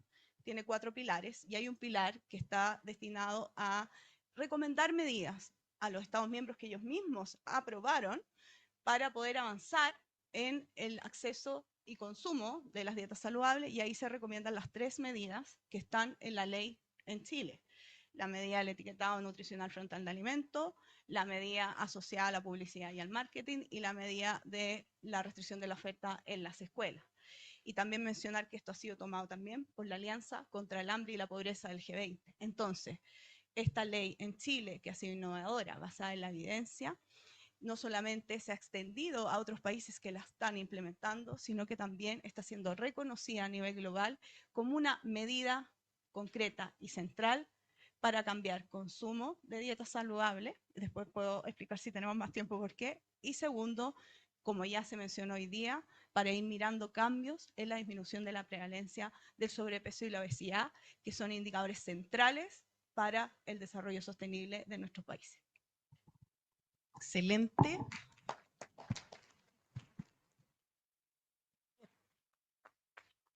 Me dicen que hay que dejar tiempo para algunas preguntas, así que voy a hacer yo una última pregunta muy breve a cada uno, que tiene que ver con esto, lo mencionaron. Hoy día tenemos un problema de salud, tenemos un problema de sustentabilidad, claramente ambiental, y esto significa un problema de desarrollo económico. En Chile estamos hablando hoy día claramente de los problemas económicos que tenemos. Por lo tanto, ¿cómo seguimos? Esa es la gran pregunta. Esto podría ser extensísimo, pero yo voy a dejar que cada uno diga muy brevemente cómo seguimos y de ahí vamos a dar, entiendo, unos minutos para preguntas del público. Entonces, vamos a partir al revés. Voy a partir con Daniela y le voy a pedir a cada uno muy breve cómo seguimos, qué es lo que le toca a Chile, cómo continuamos. Bueno, en primer lugar, yo creo que igual hay que avanzar y seguir avanzando en cooperación con esta ley frente a otros países que la están implementando, que están en procesos de implementación, y para eso creo que la evidencia va a ser central de seguir desarrollándola desde distintas perspectivas y como lo mostraron hoy día ustedes. Pero en segundo lugar, yo creo que hay que avanzar hacia lo que es promover el acceso económico, que es el más complejo hoy día pensando en la región y en Chile, y también en el consumo de las dietas saludables. Y las dietas saludables, de acuerdo a la Organización Mundial de la Salud y la FAO, lo sabe aquí mi colega que hemos publicado hicimos una publicación hace un par de años, tienen 4 principios, porque las dietas saludables son muchas, no podemos hablar de una sola dieta. Tienen que ser adecuadas, tienen que ser balanceadas, tienen que ser moderadas y tienen que ser diversas. Y la pregunta aquí es qué políticas públicas podemos implementar para que sean más adecuadas, para que sean más balanceadas, moderadas y diversas. Para que sean moderadas, que quiere decir cómo reducimos el consumo de nutrientes críticos, ya tenemos, ¿cierto?, ley de etiquetado frontal de alimentos, podemos mencionar también la restricción a la publicidad, la restricción de la oferta de estos productos, etcétera. Pero tenemos que pensar también en políticas que permitan las dietas adecuadas y las dietas diversas especialmente. Y en ese sentido ahí mencionar 3 cosas. Uno, es muy importante poder avanzar en dietas adecuadas, y aquí estoy hablando más de la región, no solamente en Chile, desde los programas de alimentación escolar. Y ahí hay que hacer cambios concretos, mencionar solo dos: cambiar el menú y incluir la agricultura familiar y la pesca artesanal en los programas de alimentación escolar, porque eso permite alimentos frescos, permite mayor aceptabilidad por parte de los niños y niñas y permite generar ingresos y también apoyar a las mujeres. Segundo que hay que hacer ahí, obviamente, tenemos que avanzar hacia preocuparnos de qué pasa en un contexto de alza de precios y inflación de precios de los alimentos. Desde la FAO hemos publicado a través del SOFI Global, que ustedes pueden visitar, qué es lo que está pasando con la inflación de los alimentos, cómo han ido subiendo los precios y especialmente los precios de las frutas, las verduras, los precios de los productos más nutritivos. Y en ese sentido, hay dos cosas: abordarlo desde los sistemas de protección social. Podemos ver ejemplos como lo que ha ocurrido en Brasil, Perú, México, etcétera, y cómo, por ejemplo, el tema de la pobreza está asociado directamente con el tema del hambre y de la malnutrición. Y en segundo lugar, avanzar hacia ver estos subsidios en el fondo de frutas y verduras que pueden apoyar a las personas vulnerables para poder tener mayor asequibilidad a las dietas saludables. El otro día llevé a mis nietos a un mall y subí al patio de comidas. Ellos querían ir a conocer. Hacía mucho tiempo que no visitaba un lugar así. Me recordó el infierno de Dante. Y en ese sentido, nuestra conversación tiene un cierto toque de ingenuidad, porque el enemigo, digamos, el que quiere lucrar a partir de la obesidad, además lucrar con tratamientos para la obesidad, fármacos, cirugía, es hoy día una industria muy relevante. Y en ese contexto, a tu pregunta concreta, ¿cómo seguir? A mí me parece que hay que pensar seriamente en un etiquetado de los alimentos ultraprocesados no envasados, que fue una cosa que se discutió en el ámbito de la ley, ¿no es cierto? Y para ilustrar conflicto, recuerdo perfectamente cuando estábamos discutiendo la ley, que vino un embajador de una república muy importante, amiga nuestra, de Europa, para advertirme que para ellos, para su país, el embajador, era intolerable que unos productos de chocolate que traían un juguetito adentro fueran excluidos o fueran incluidos en esta regulación. O sea, esta cosa son intereses muy relevantes los que se juegan. Y en ese sentido, digo, el etiquetado a alimentos ultraprocesados no envasados, me parece que es un paso natural muy difícil. Creo que es un poco más fácil políticamente, sobre todo en un momento en que hay tanto hambre de recursos públicos, de capital para el Estado, pensar en una reformulación de impuestos saludables que probablemente deberían ir acompañados de impuestos negativos, subsidios a la manzana, en fin. Pero creo que si no se usan instrumentos realmente contundentes, como podría ser una reformulación tributaria, hoy día tenemos un impuesto al azúcar, pero lo que ha hecho México, que estaba en tasas de obesidad superior a la nuestra, y solo por el impuesto adicional al azúcar logró cambiar esa tendencia, creo que es un aprendizaje muy importante. Entonces, insisto, creo que por ahí va el futuro en relación a estas dos cosas, o sea, ultraprocesados no envasados, etiquetados, y en segundo, o sea, la cajita donde viene la hamburguesa, etiquetada con, y en segundo lugar, insisto, la idea de más impuestos saludables, tanto negativos como positivos. Bueno, yo creo que son desafíos apasionantes. Yo creo que la ley tiene algo que yo quiero valorar, que es un tema de derechos humanos, ¿no? Que a veces se habla poco, porque la ley establece con el etiquetado frontal algo que no existía, que es el derecho a saber. Porque el mercado funciona cuando hay simetría de información. Antes, el que metía adentro 40% de azúcar, 800 miligramos de sal, ¿ah? Y lo ponía en un envase que parecía súper saludable, había uno que sabía y otro que estaba comprando. Yo siempre digo, mi papá, que es médico, pediatra, me daba cereales cuando chico. Yo te das cuenta, porque no sabía, ¿no? Que estaba dándome una bomba metabólica, ¿no? Entonces, derecho a saber, es lo primero. Lo segundo es que hay que entender que esto es un problema social, porque los obesos, ¿verdad? Los obesos de verdad, así, con mayor prevalencia son los pobres, los que tienen más infarto, más cáncer, más Alzheimer, más de todo. O sea, que hay un tema también que va en esa dirección, ¿verdad? Y por eso que es importante actuar. Lo tercero, nosotros hicimos una ley que se aprobó, ¿verdad? Se aprobó después que yo saliera del Congreso, pero también le hicimos, yo creo que hasta Jaime apoyó un poco, le hicimos con todas las universidades, que es la obligación de 1 hora diaria de actividad física en los colegios, ¿verdad? Que no requiere profesor, es como en China, los niños tienen que saltar en el lugar, hacer actividades, no requiere gimnasio, ¿te das cuenta? Porque los niños en Chile están sedentarizados y los colegios públicos hacían 1 hora diaria, o sea, 1 hora a la semana, que en realidad vestirse y desvestirse no era nada. Entonces, si no movemos a la gente, si la gente no entiende que tiene que gastar energía, tenemos un problema. Son temas que están asociados. Yo creo que es muy importante el impuesto a la sal, la grasa y el azúcar, ¿no? Y de hecho, hay una cosa que es totalmente asimétrica. ¿Por qué se le aplica impuesto al azúcar en líquido y no al azúcar en sólido? ¿Te das cuenta? Es aberrante. ¿Por qué? ¿Ah? O sea, claro, las bebidas gaseosas dulces tienen impuestos, pero los productos sólidos no tienen impuestos, y es la misma azúcar. Y con eso financiar lo que nosotros propusimos, una tarjeta verde, que fuera solo para comprar alimentos en feria y en mercado, no en los grandes retail, porque además genera encadenamiento con la agricultura familiar campesina. Y es cierto, la gente de menor recurso tiene menos acceso a los alimentos saludables. Y si tú vas a una feria, hay pescado, hay fruta, hay verdura. Bueno, son temas que yo creo que la anécdota de Jorge es real. El señor que vino es ferrero, ¿verdad? Porque el Kinder Sorpresa, por la ley, no se puede vender en Chile. Y nos amenazó con ir a la OMC. ¿Y sabes lo que hicimos nosotros? Iniciamos una campaña contra Nutella, ¿verdad? Y yo tuve la suerte de conocer a Ségolène Royal, que era candidata en Francia, y le pedí que por favor dijera que la Nutella dañaba el medio ambiente. Hicimos una campaña internacional.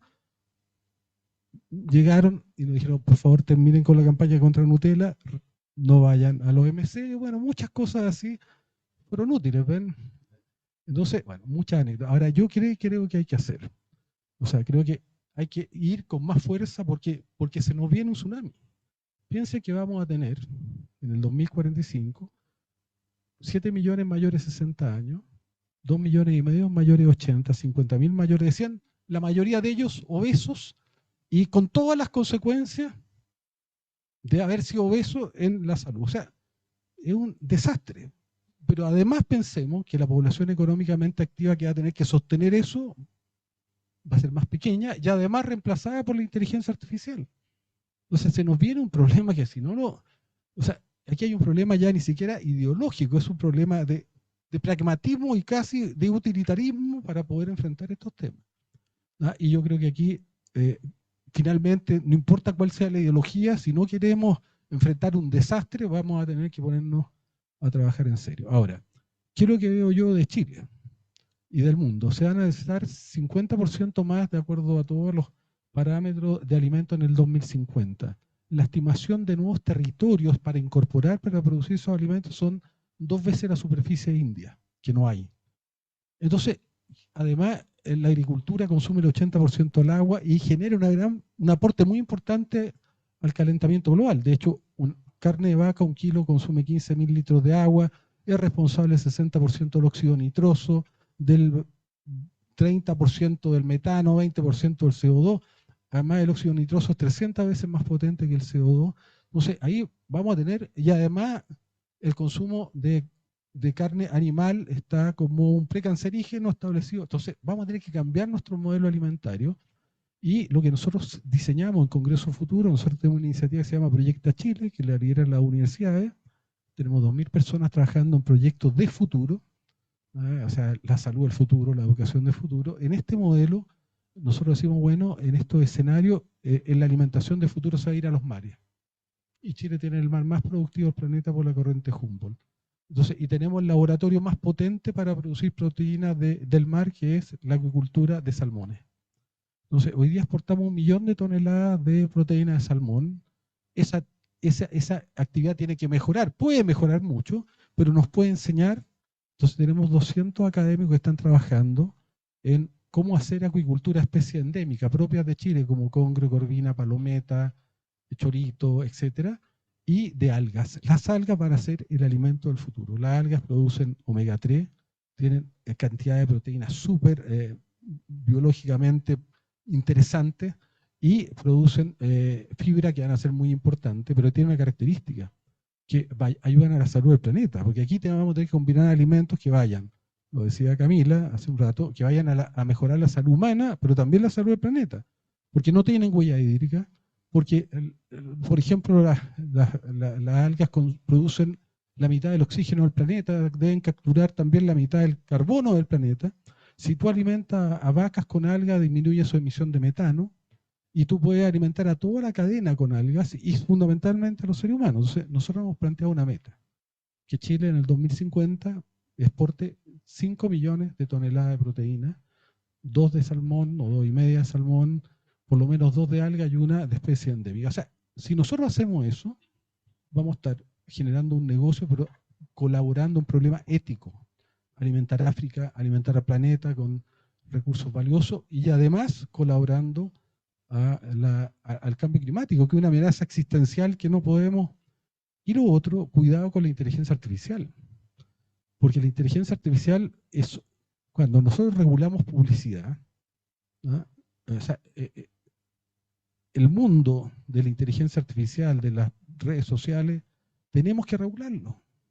Tenemos que regularlo, porque no podemos crear un mundo sin normas, sin regulación, una especie de ley de la selva. Y lamentablemente la política de Trump y su alianza con Silicon Valley es para que no hayan regulaciones. Por eso que nosotros con Rafael Yuste, que era el director mundial del proyecto BRAIN, hicimos la primera ley mundial de neuroderecho, que hoy día es un modelo mundial, que regula justamente porque el campo de batalla del futuro es el cerebro, porque la disputa es por la atención de los datos. Pero si no regulamos la inteligencia artificial, difícilmente vamos a poder enfrentar estos problemas.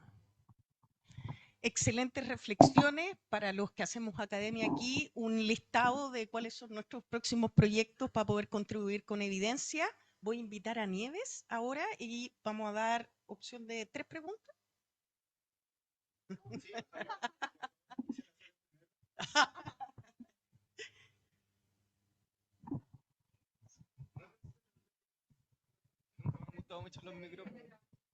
Ok. Primero que nada me gustaría decir que creo que, o sea, sin desmerecer todo el trabajo que involucró la ley de etiquetado, el tiempo, las emociones, todo, y a todas las personas, creo que esta ley es como darle el pescado a la ciudadanía en vez de darle la caña de pescar. Creo que lo importante, el verdadero trabajo consiste en poder educar a las personas con respecto a las elecciones nutricionales que se hacen en el día a día. Ahora, el 10 de mayo, el MinSal hizo una consulta pública donde pude aportar, creo yo, en el tema de cómo se entienden estos productos comestibles ultraprocesados, ya que se le está llamando por ejemplo, un ejemplo son a la galleta Oreo y a los Doritos, se le están diciendo en los comerciales alimentos, o sea, alimento con sello alto en evitar su consumo, cuando en realidad debería ser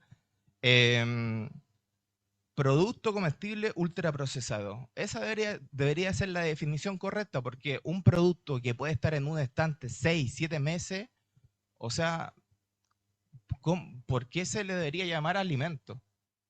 Y lo segundo que me gustaría proponer a todas las personas que están acá, que son nutricionistas, que están preocupados por el tema de la obesidad, el sobrepeso y la enfermedad evitable, que es lo que realmente está afectando como a Chile y al mundo entero, y lo que nos va a causar un colapso de aquí a 5 o 10 años más. Como les digo, el tema de la educación y bueno, y lo que yo propongo es básicamente partir con 2 cosas en las aulas de clase. Lo primero es el tema de los alimentos y comidas a priorizar a lo largo del día, y lo segundo es ¿qué es un alimento de lo que no lo es realmente, que es lo que yo propuse en el MinSal, y ojalá me respondan, no sé quién me puede ayudar con eso, que al final me dijeron, sí, te recibimos la respuesta, pero posiblemente la vamos a archivar y la vamos a dejar ahí.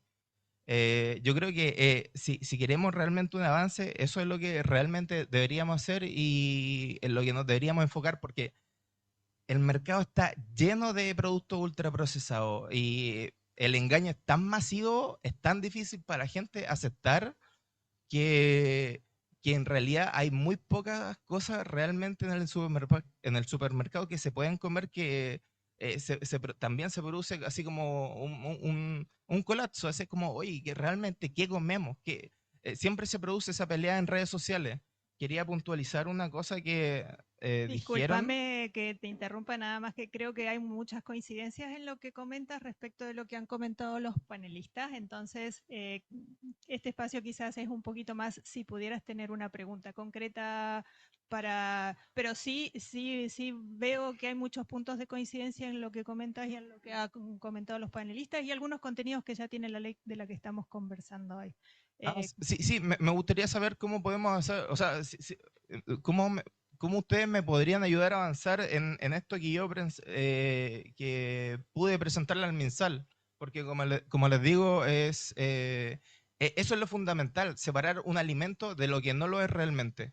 Y me gustaría preguntarle a todos los del panel cómo ustedes me podrían ayudar a impulsar esta nueva ley, porque como les digo, yo creo que esto es lo importante, la educación primaria desde primero a cuarto medio, que se haga esa diferencia. Permitime reformularla pequeñamente y nada más, quizás se refiere a cómo la participación de toda la comunidad, ¿verdad?, en el diseño de políticas públicas puede resultar en algo efectivo.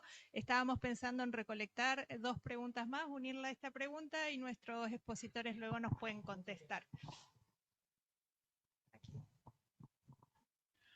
Hola, muy buenos días. Muchas gracias por las exposiciones, fueron extraordinariamente positivas y valiosas.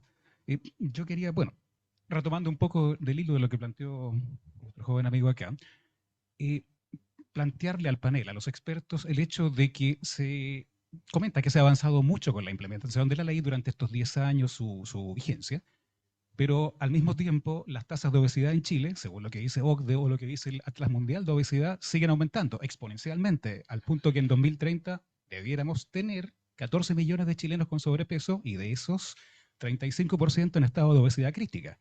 Entonces, efectivamente, ¿qué es lo que está fallando? Hace falta más educación, más participación de la política pública en el sentido de tener más espacios de información hacia la ciudadanía, tanto en el colegio como en el hogar, por ejemplo, a través de campañas publicitarias en medios masivos, diciéndoles a la gente, aliméntense de manera más variada, más equilibrada, o efectivamente también hay una parte que no abarca esta ley, como por ejemplo los alimentos que se compran en panadería o los que se preparan dentro del mismo hogar, que no tienen sello de etiquetado. ¿Qué es lo que falta ahí? Hace falta incorporar acciones efectivas donde se engloben de manera transversal todos estos aspectos que no están cubiertos por la ley, o ustedes creen que también hace falta otras acciones legislativas o de otro tipo que complementen esta ley. Bien, y una tercera pregunta que Gracias. podríamos...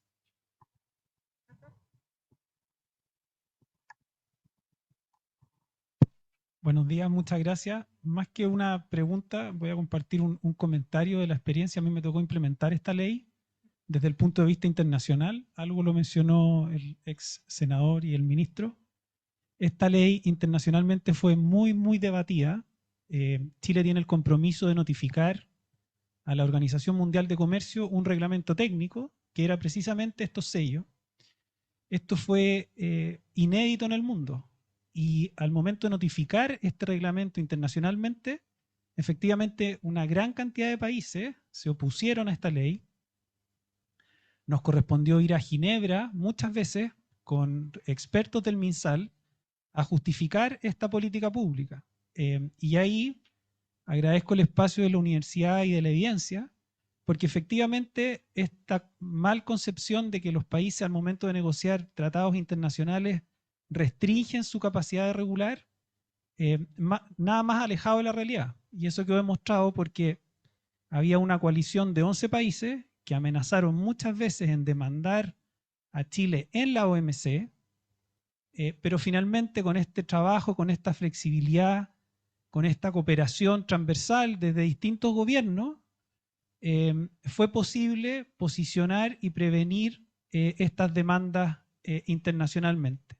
Así es que creo que también esa es una dimensión muy importante que también ha permitido a otros países precisamente seguir lo que comentaba Daniela de esta ley, porque efectivamente hay un riesgo, hay intereses económicos muy grandes y, como digo, a través de la evidencia fue posible demostrar que esta ley tenía un objetivo de una política pública y los países finalmente desistieron de todas estas demandas. Eso. Gracias. Entonces, simplemente por resumir, tenemos una pregunta sobre cómo pueden las personas, los directamente involucrados con esto, llegar a los tomadores de decisiones en este tipo de procesos legislativos.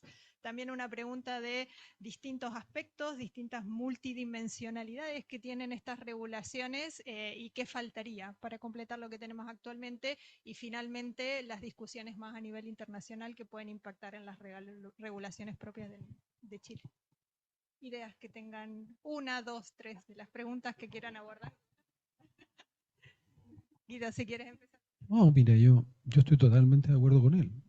De hecho, yo cuando me tocaba ir a 32 países gracias a la ley de etiquetado, y yo lo primero que digo, eso no son alimentos, son basura.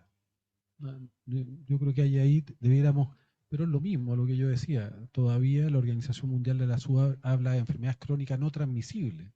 Y eso es brutal, porque si no son transmisibles no tengo nada que hacer. Y son las más transmisibles de todas. Entonces, hay cosas que tenemos que ir cambiando, ¿no? Y ahí, bueno, hay un esfuerzo. Jaime planteó algo que es muy importante, que yo creo que los chicos malos, los niños símbolos de la comida chatarra no están afectados, ¿no? ¿Te das cuenta? Cuando tú vas al McDonald's, o vas a una pizza, que no están. Ahora, eso es negligencia, ¿no? Porque, bueno, la ley, el reglamento ya se hizo en el 2014, pero quedó un espacio que está en la ley, pero que no está regulado, y eso es por deficiencia de la autoridad, ¿no? De los gobiernos después del año 2014, porque la ley dice todos los alimentos tienen que cumplan con esto, tienen que tener etiquetado, ¿no?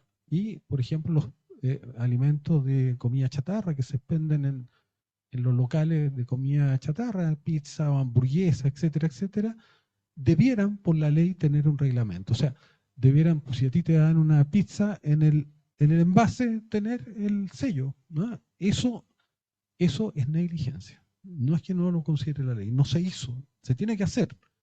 Y no es culpa de un gobierno porque han pasado varios gobiernos después, ¿no? Entonces, pero eso es muy importante porque o sea, ¿cuáles son los alimentos que están más asociados a la... Lo otro que yo creo que es muy importante, van a venir ciertas campañas que han habido, y lo quiero plantear porque son de poner en el mismo lugar los endulcorantes que el azúcar, ¿no? Yo creo que hay que tener claro, o sea, si yo quiero defender el azúcar, ¿qué hago? Cuestiono los endulcorantes, ¿no? Y los pongo en el mismo lugar. No tienen la misma responsabilidad y toxicidad. El azúcar es el veneno del siglo XXI. Y los endulcorantes, vamos uno a uno. Nosotros sacamos el ciclamato y la sacarina. Coca-Cola en el 2008 tenía la Coca-Cero que tenía ciclamato. Nosotros le pedimos que la sacaran, lo sacaron. Si mañana se demuestra que un endulcorante tiene riesgo, se saca, ¿no? Pero no es lo mismo, ¿no? Porque a veces se dice, mira, o sea, hay temas que tenemos que tratar y avanzar. Pero, bueno, pero yo creo que la tendencia del mundo va a ser a la obesidad, ¿no? Chile va a tener 42% de obesidad en el 2050, ¿no? Y eso tiene que ver con el modelo de estilo de vida, la sedentarización, el rol de las redes sociales, el que estamos capturados por un modelo donde el sentido de vida son las cosas, la comida es un satisfactor existencial, ¿ya? Y la sal, grasa y azúcar son adictivos. Y como teníamos vacío existencial, están en crisis las religiones, están en crisis el Estado Nacional, los sentidos de pertenencia. Los sentidos de pertenencia son las marcas, son el consumo. Y eso, o sea, si no existiera la ley de etiquetado, la curva, en vez de ser así, logramos que sea un poquito más baja. Pero no estamos aplanando la curva. Y la comida y el consumo son elementos que llenan vacío existencial y particularmente estas porque generan dopamina y aplacan la ansiedad existencial frente a un mundo desconocido, a un mundo complejo, a un mundo de incertidumbre. ¿Eh? Ahora, yo creo que hay un tema también que en Chile varias empresas han tomado, y un tema ético de la industria. ¿Eh? Hay un tema ético de la industria, yo insisto, por eso quiero valorar. Mis amigos de México me dicen, ¿cómo podía apoyar la Coca-Cola? No, porque en Chile la Coca-Cola ayudó. ¿Ah? O lo que ha hecho Nestlé, te das cuenta de entregar información fidedigna. Creo que hay un cambio también en la industria que yo quiero valorar. Quiero valorar que el 25% de los productos en Chile se hayan reformulado. Es lo que necesitamos, que pase la industria de ser una industria, como decía él, de alimentos hiperprocesados que son basura a alimentos saludables. Y creo que ahí hay un trabajo todavía donde la propia industria creo que tiene mucho que hacer y dar y decir, ¿no es cierto?, que lo que han hecho ellos no les ha generado mayores pérdidas, como demostró Guillermo, no ha habido cesantía, no. Creo que incluso a mí me gustó mucho al principio, Soprole, que hacía campaña diciendo compre este alimento porque no tiene sello, y le ponía un pirata con un parche en el ojo. También se puede hacer campaña, ¿no es cierto?, diciendo yo soy saludable, protejo la vida, tengo ética. Gracias, Guido. Doctor Mañalich. Sí. Una reflexión breve sociobiológica primero. Yo creo firmemente que nosotros estamos seleccionados por la selección natural para ser obesos. Nuestra especie tiene 250.000 años sobre la Tierra, un periodo muy largo fue en glaciación, y es evidente que los mecanismos que permiten que uno se proteja para el invierno, coma, busque, en fin, acumule alimentos, creo yo, esto está escrito, pero creo yo también adhiero, se seleccionaron seres humanos con retribuciones, con cultura de comer, de que le gusta la miel, que le gusta la grasa, etcétera, y ese es un enemigo formidable porque es estructural. Los que no les gustaba comer en esos años desaparecieron, no fueron seleccionados negativamente. Y la industria lo que hace es entender esto y basarse en las recompensas que están en la cultura y en la biología, sobre todo, para decir, vamos por aquí, prefiramos la sal, prefiramos la grasita, la fritura, porque eso es lo que nosotros nos gusta, perdón que lo diga así, biológicamente, o sea, estamos determinados para eso. Entonces, esta pelea, en que ahora hay abundancia, salvo para aproximadamente 1 billón de personas en el mundo, no lo olvidemos, que pasan hambre todos los días, en que está el refrigerador, está la comida, está el patio, en fin, nos hace muy fácil y evidentemente tenemos un problema. La gente tiene elasticidad al precio de los alimentos. Y si tenemos una estructura, y lo mencionabas tú, ¿no es cierto?, antes, si tenemos una estructura en que el alimento saludable es más caro, y de ahí los impuestos positivos o negativos, se hace muy difícil que la gente vaya a las ferias, prefiera, trate de convencer al niño que no compre Doritos, no hace ninguna propaganda, y en ese contexto, insisto, esta pelea es extraordinariamente difícil y probablemente hay que reconocer que necesitamos una combinación de culturas, sellos, y probablemente tratar la obesidad como una enfermedad que requiere medicación. Perdón que lo diga de esta manera. Si en Chile hay gente miles, que se amputan el estómago, una operación terrible, ¿no es cierto?, porque quieren bajar de peso, o que se inyectan toda la semana medicamentos que cuestan 200.000, 300.000 pesos al mes, mientras no bajen, porque quieren, anhelan, no es que la gente diga no quiere, pero cuesta mucho. Cualquiera que, como yo he tratado de hacer dieta, lo sabe. En ese sentido, yo estoy de acuerdo en que en el marco de la ley, el siguiente paso es etiquetar las pizzas, lo que habíamos hablado, y vuelvo a reiterar, el impuesto mucho más selectivo y específico para lograr los objetivos. Creo que eso es el paso que necesitamos hacia adelante. Y lo último, en el mundo, sobre todo en un mundo más bien neoliberal como el de hoy, nosotros tenemos que encontrar un diálogo con el mundo de la economía en el cual la inversión en capital humano sea crucial.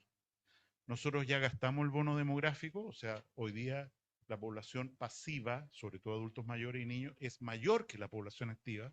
desde hace aproximadamente 10 años cruzamos ese umbral, y por lo tanto el tema de lograr que la población en la medida que envejece siga siendo activa, sea saludable, y ahí el principal enemigo es la obesidad. El principal enemigo para nuestra baja en productividad es la salud, es la depresión, es la obesidad, el presentismo, lo que quieran, y en ese sentido hay que encontrar un camino, como alguien dijo por acá en la presentación, de hablar con Hacienda y decirle, mire, aquí este impuesto puede producir tal rédito en capital humano. Tú lo mencionaste respecto a lo que significaba una dieta saludable. Tal rédito en productividad. Nuestra productividad en Chile está trancada por la enfermedad. O sea, esa es la verdad. Puede inventarse cualquier superestructura, pero la verdad es que no tenemos recursos humanos para aumentar la productividad del país. Y ese es un drama que nos precipita hacia la pobreza y hacia ser viejos y pobres antes que desarrollados. Daniela, Yo me quiero referir a un tema que tiene relación con las tres preguntas, que fueron bastante, o los tres comentarios que fueron muy interesantes. Y es que cuando hablamos de obesidad y sobrepeso hablamos de alimentación, y la alimentación nos lleva a los sistemas alimentarios. Entonces, cuando nosotros hacemos este tipo de políticas públicas o implementamos este tipo de leyes, tenemos que mirar ese sistema y tenemos que preocuparnos de lo que se está produciendo, tenemos que preocuparnos de lo que se ofrece en los mercados, tenemos que preocuparnos de los entornos. Mencionó el entorno del hogar, pero también está el entorno escolar, también está el entorno laboral, en el caso de los adultos, y también tenemos que preocuparnos de los temas asociados al comercio, a los mercados y por supuesto a los consumidores. Y ahí yo quería mencionar la importancia de combinar estos sistemas que tengan gobernanza, donde se promueva la participación de la sociedad civil en estos procesos regulatorios o de políticas públicas. Lo segundo, la importancia de mirar esto desde lo que se produce y mirar el contexto y la realidad de cada país, de cada territorio, porque son muy diferentes y a veces tenemos temas de disponibilidad de alimentos, pero a veces no es disponibilidad. A veces es acceso físico, como se mencionó en territorios rezagados que son desiertos o pantanos alimentarios, o a veces también es un tema de acceso económico. Entonces, hay que mirar cada uno de estos procesos que integran los sistemas agroalimentarios y, por supuesto, también vincularlo con la educación alimentaria y nutricional. Esta es una ley que tuvo educación alimentaria y nutricional, lo mencionaron, hicieron muchas actividades ustedes mismos que están acá sentados para promover en el fondo la importancia de reducir el consumo de estos alimentos o de estos productos.